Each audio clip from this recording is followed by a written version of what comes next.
Oh, yeah, too. It's like the center of power. Frequently too, like the differences of opinion. They have been fast.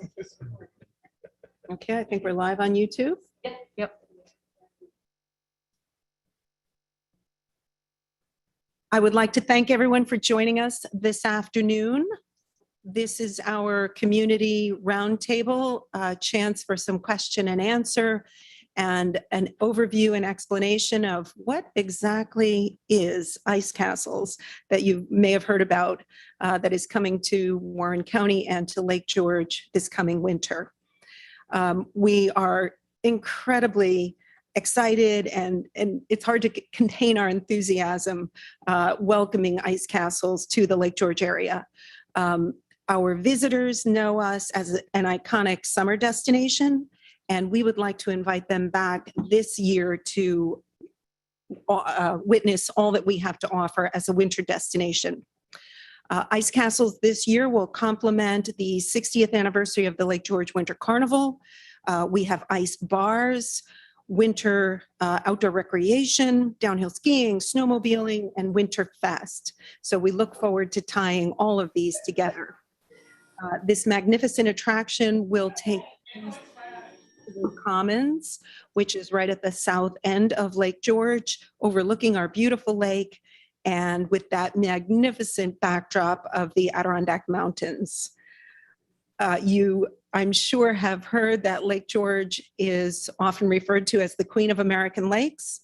Well, now the Queen will have a castle right at Festival Commons. So what is Ice Castles? That's what we're here to hear about. It's not the same as the Ice Castle or Carnival that takes place in Saranac Lake every year. In a nutshell, hundreds of thousands of individual icicles that are placed by professional artists. They're lit with LED lighting, and visitors can walk through the castle and the tunnels, have their picture taken, plenty of opportunities for selfies and social media, and they can slide down an ice slide. That's a pretty high-level overview. I welcome you to take a look at icecastles.com and also their social media pages, and you can get an idea visually of what that looks like.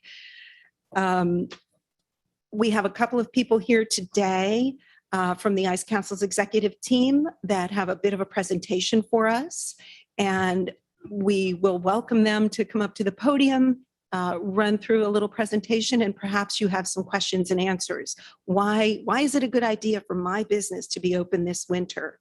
I've been open in the winter before. It's pretty quiet during January, or there's no business midweek. Well, this could be a game changer year. So we would like you to understand that and consider keeping your business open this winter. Let me just take a look around the room. There are a handful of people that I would like to thank for coming today. Some of our local business owners and stakeholders, certainly Gina Mincer from the Lake George Regional Chamber of Commerce and CVB. And I see Matt McDonald down there, who is representing our Assemblyman Matt Simpson. So thank you for joining us today. And at the dais is our chairwoman of the board, Rachel Sieber. So at this moment, I think that I will hand over to Jared, who will walk us through the presentation and try to answer some questions for you. Thank you, Jared. Joanne, if anybody wants to spread out, I mean, if you want to be farther apart, please feel free to take a desk and write notes. We can sit at the fancy desks. Is that Knock what you're... yourselves out. Yes, yes. Well, good afternoon, ladies and gentlemen. Thank you for having us. Really happy to be here and excited to start this dialogue with the local business community today. So are they going to be able to see the presentation as well? Yeah, okay. Should really get my laptop, I think.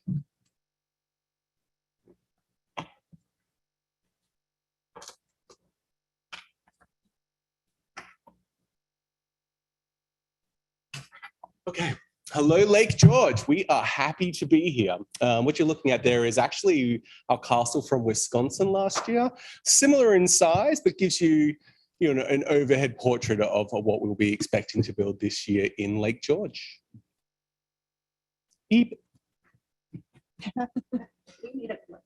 First, we'd like to thank off with just a quick thank you to some people who've been, strong proponents of this private-public partnership. Chairwoman Rachel Sieber, obviously here today, Mayor Blaze, Ryan, Dennis, Kevin, Jean, Joanne, and Gina have all been instrumental in having conversations with us. This process in coming to Lake George for Ice Castle started almost 3 years ago. So this has been an area that we've wanted to come to quite some time. And then it was really stepped up in the last 12 months. And it's been a wonderful collaboration, and we're thrilled to be here. What you can see there on the right-hand side is our ice castle from New Hampshire last year. It just gives you a bit of a portrait of the experience that we'll be providing here in Lake George. So who are we? This year, we're celebrating 10 years of ice castles. Since 2011, we've had over 4 million visitors come through an ice castle in North America. Last year, we generated over 3 billion media impressions, just to give you some idea of how popular our organization and the ice castles are themselves.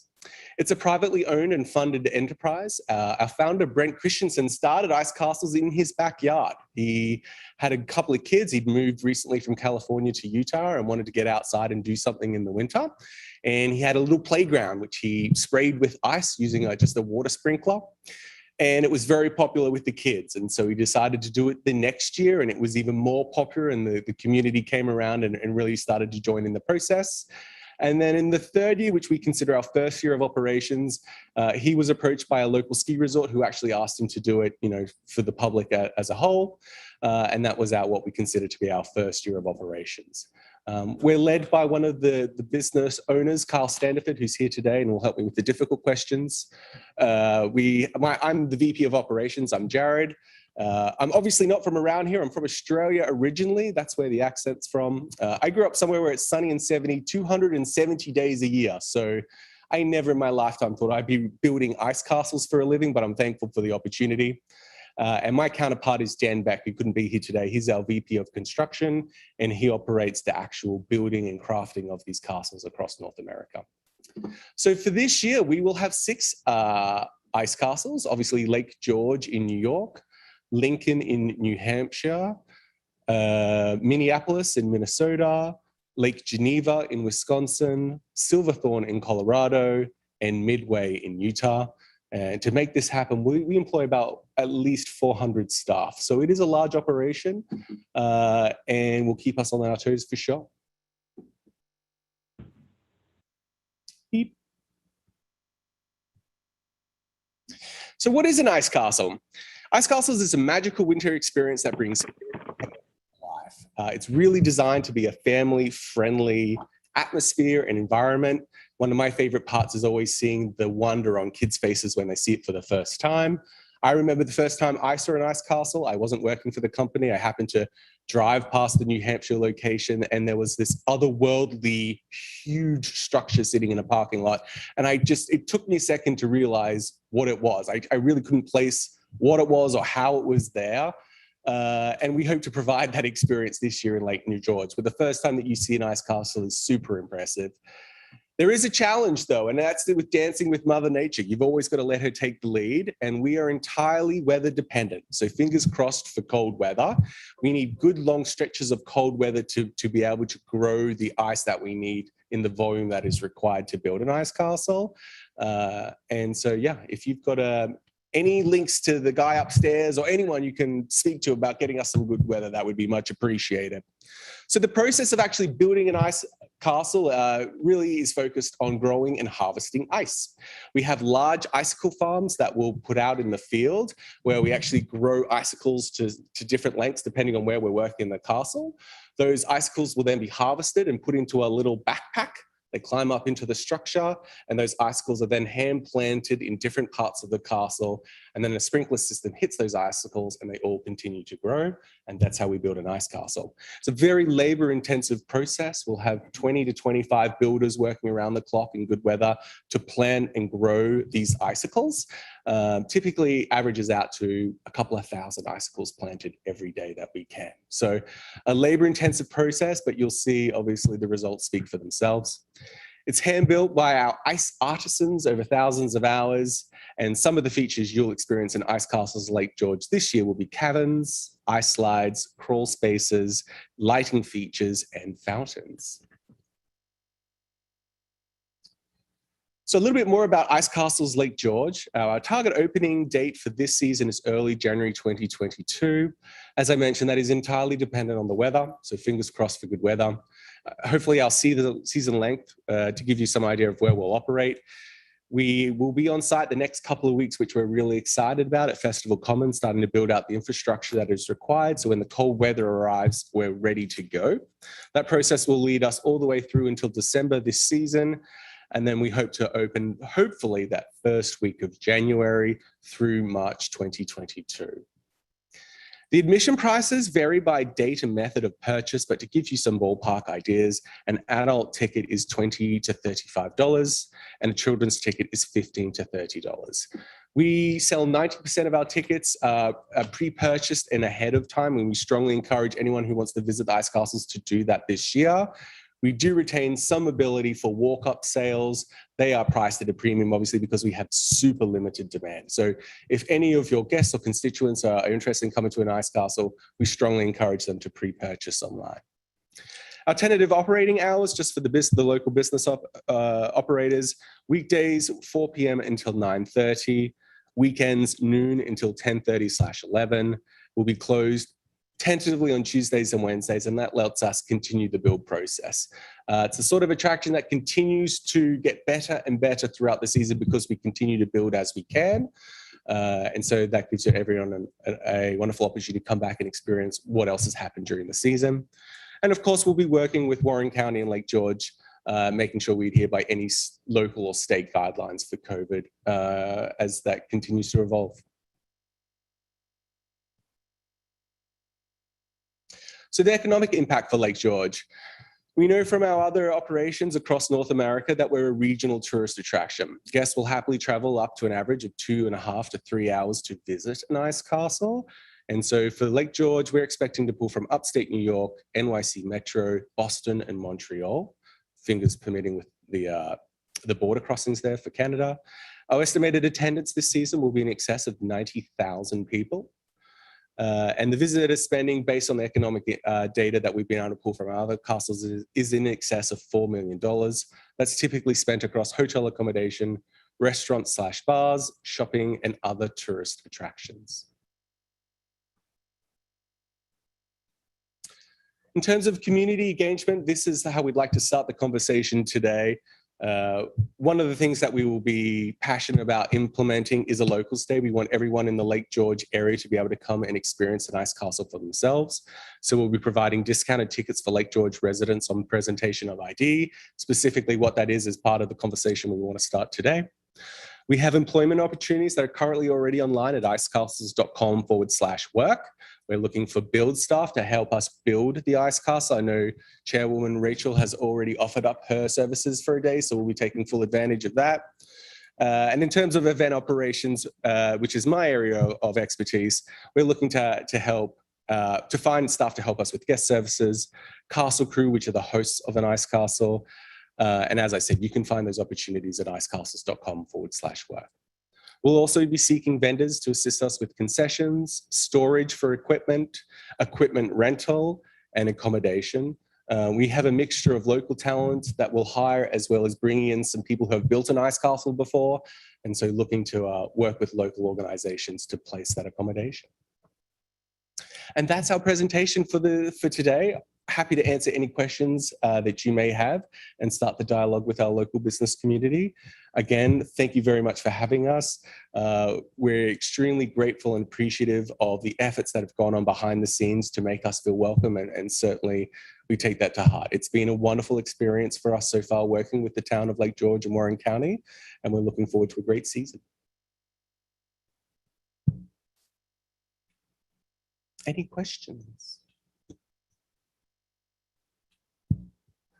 Yes, sir.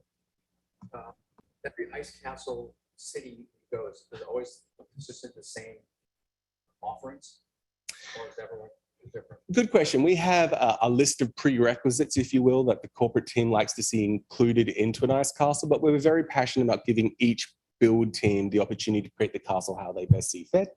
And then we also want that ice castle to be reflective of the environment within which it operates. So the Lake George castle will be unique to Lake George. Where's this going to be built at? It's going to be built at Festival Commons. I have a question for the the hotels in the area that would want a package with their guests that visit. Is there going to be a consignment program or something similar? Great question. Our biggest priority is trying to keep the platform fair and equitable. We've had individual hotel partners in the past, and we found through our experience, we're better to provide equal opportunities for all the participating hotels to work with us. And so happy to start that conversation to Jennifer about what could be interesting to your property as well as some of the other properties in terms of making it, an interesting attraction for you guys to promote as part of your hotel deals. Thank you. Jared, could you speak to how hotels, their marketing folks can take advantage of the media access on the Ice Castle's website, the full photography and that as they promote themselves to people who might be coming here? Absolutely. So if you head to www.icecastles.com/media, you will find our press kits there. It's full of all sorts of pictures and as well as, the facts and figures of Ice Castles. Based on our experience, we do anticipate a huge influx in accommodation requests at the local hotels. One anecdote I share is when I first went to Lincoln North Woodstock for the first season, I was looking for a hotel to stay in for the season. And without telling people, I just wandered into different hotels and asked, did they provide seasonal rentals? And, was that a possibility? And I could not find a single hotel that was willing to take a seasonal. And the general feedback was they make so much money from Ice Castles, they no longer do seasonal rentals. And so we definitely see that economic impact everywhere we go. Hugely popular. And obviously, as I said, as a regional tourist destination, most people are traveling to visit an Ice Castle and they need somewhere to stay. So we are part of that weekend experience, but then we know that those guests are going out and visiting other ice bars, other winter attractions, downhill skiing. So we're part of, I guess, that winter mix for a weekend away.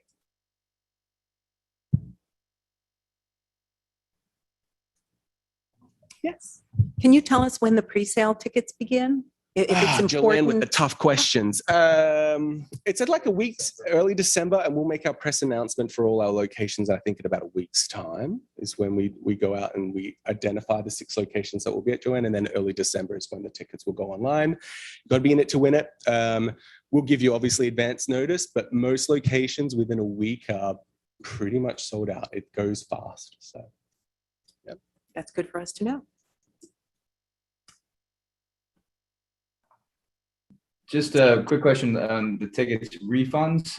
Obviously, if weather permitting, any of that kind of stuff. I mean, is it kind of like Live Nation? You guys just process it all, and if we get those questions at the hotel level? Yes, but we use a third-party vendor called ShowClicks to managing our ticketing. Guests who are purchasing tickets will have access to a system called Self-Service Exchange, and where they can actually log in themselves with their existing ticket, and they can adjust ticket times if they need to, anything like that. In the instance that we need to close for bad weather, it's an automatic refund that we send out to those guests that are already booked for the day. We just automatically refund them their money. And is it fair game now? Like, should we go to that media kit and really start, with email blasts and things like that as we start rolling out our, winter marketing to be including this and just kind of drive them to your site? Or should we hold off? I know, until today, we weren't really supposed to talk about any of this and just trying to see the game plan and to help, partner with you guys the best we can.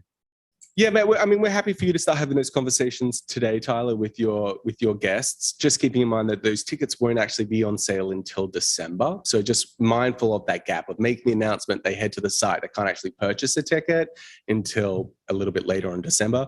But if you'd like to start those conversations today in terms of Ice Castles coming to Lake George, we're totally comfortable with that. I have a question. So I'm Claudia Bramer. I'm one of the elected officials on the county board, and thank you for coming and selecting Lake George. It's really exciting. One of the things that was important to me during earlier presentations was the Locals Day. You mentioned that today in your presentation too, which I was happy to see. But you said something just a minute ago about the sales that they would be. Is that for the whole season? You're saying that that whole season would sell out in a week? And does that apply to the Locals Day too? Or should I be telling, our constituents get out there right away as soon as this becomes available in December, so that Yeah. they have an opportunity to lock into the locals day. Sure. We actually keep a separate allocation for locals day. So knowing that we sell out hard and fast, the system that we'll put in place for locals day in Lake George will be completely separate ticket inventory. If you are a local, you will be able to get a ticket. Typically, those tickets are done on a walk-up basis, and we just need to figure out with the local communities. We've had some conversations already today. Is it going to be one specific day that will be locals day where we block out all the inventory for any local guest that wants to come on? Or will it be across a series of Thursdays, for example, that they can come? We just need to figure out what works best for Lake George and Warren County, and we'll go from there. Yeah, that sounds good. I think that having some allocation across more than one day would be nice for locals. And yeah, maybe a day where you're not as packed, not a weekend day, certainly is understandable. Sure. But it sounds like you're going to be packed every day. So let me ask you another question. I was in the village, I don't know, a couple of weeks ago, and I said something to a local business owner and they didn't know about this. So I'm wondering, what will be your outreach to some of those businesses? Because I'm hoping that, like Joanne said at the beginning of this presentation, that people will stay open for the winter that don't typically. Have you been doing that outreach or not yet? You're trying to. We're starting that today, Claudia. That's part of the process as to why we were in town. And we hope they stay open too. I mean, as I said, my experience from Lincoln North Woodstock is this is going to have a huge positive impact on local businesses. I mean, the wait time for a restaurant in Lincoln North Woodstock is over 2 hours while we're in season. Yeah, well, they can come to Glens Falls. We've got a great restaurant scene and it's just down the road. So that'd be great. I appreciate your point on having access to tickets on multiple days, and that's something we'd be happy to accommodate. Yeah. And the Queensberry Hotel is right there in Glens Falls too, so people can pop back and forth. And certainly we have seen success in people creating their own packages around the Ice Castles experience. Any sort of like dinner and stay packages have always done really well. And as I said, we just want to try and be the best community partner possible to as many partners as possible.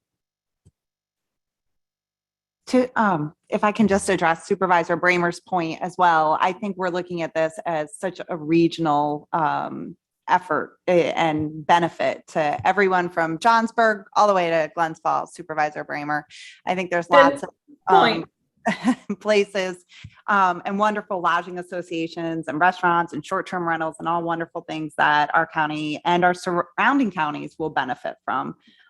So I think it's really important, though, that Warren County, they are, as we talked about earlier today, our residents are so important to us, and to be able to thank them for their patience in terms of bringing more people in, but also for their excitement as they call all their friends and neighbors and hopefully bringing everyone to see this. So that will be great. But we do definitely have an enormous allotment of wonderful partners that I think you're going to find are more than welcoming. Great.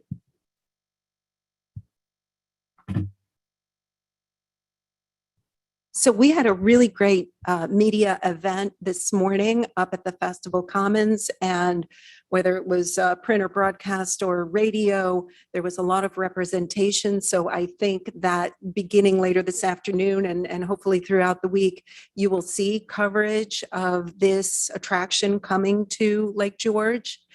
In addition to that, we have mentioned it through our email list of tourism-related properties that we maintain. I'm sure that Gina has done that at the Chamber, CVB, Michael Biddle has done it at ARCC, and we will all continue to get the word out. And part of the reason we're having this little roundtable in the boardroom this afternoon is that we are recording it on YouTube. So we will share this. My intent was to go back and share the link with that business tourism group. So if they were unable to log in today or to join us, they can listen in and ask and answer some questions. And we're always there, all of us, to answer questions. So we're doing our best to have a concerted effort today to get the word out. And similarly on our side, Joanne, our build manager, who will be creating this castle, arrives tomorrow, which is really exciting. And his counterpart in the event operations will be your local point of contact, should be here in the next couple of weeks. And obviously, Kyle and I are always available for any conversations as well.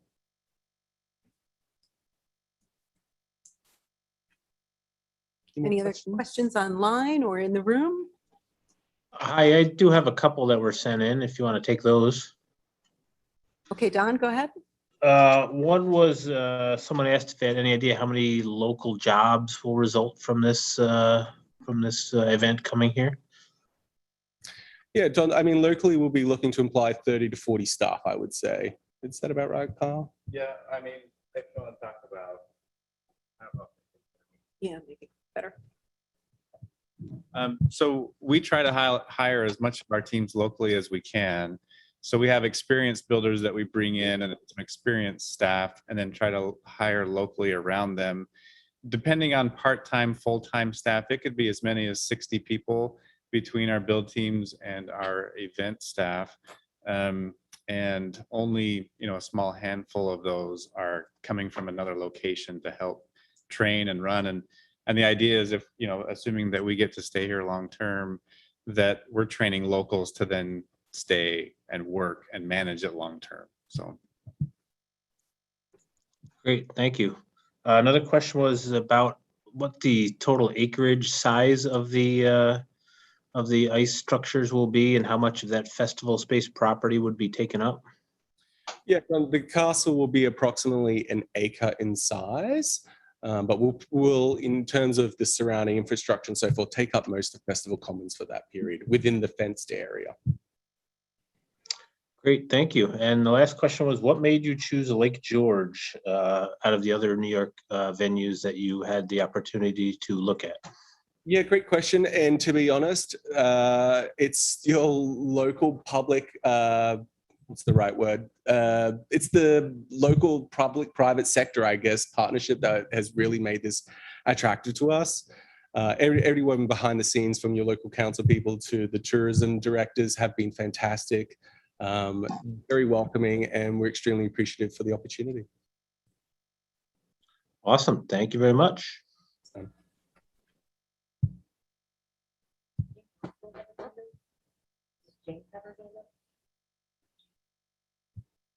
Jane, do you have a question? Maybe not. Okay. Are there any other questions out there? Again, we are super excited, over the moon, and we are all praying for cold weather. We will share this video with this YouTube video with anyone who's interested in learning more about ice castles, and looking forward to a super successful winter season across the county. Thank you all for joining us today, and we look forward to cold temperatures. Definitely. Thank you. Yay. Thank you. Thank you. Bye. Thank you, gentlemen. Thanks, Joanne. Thank you all for coming. Okay, we'll take warm and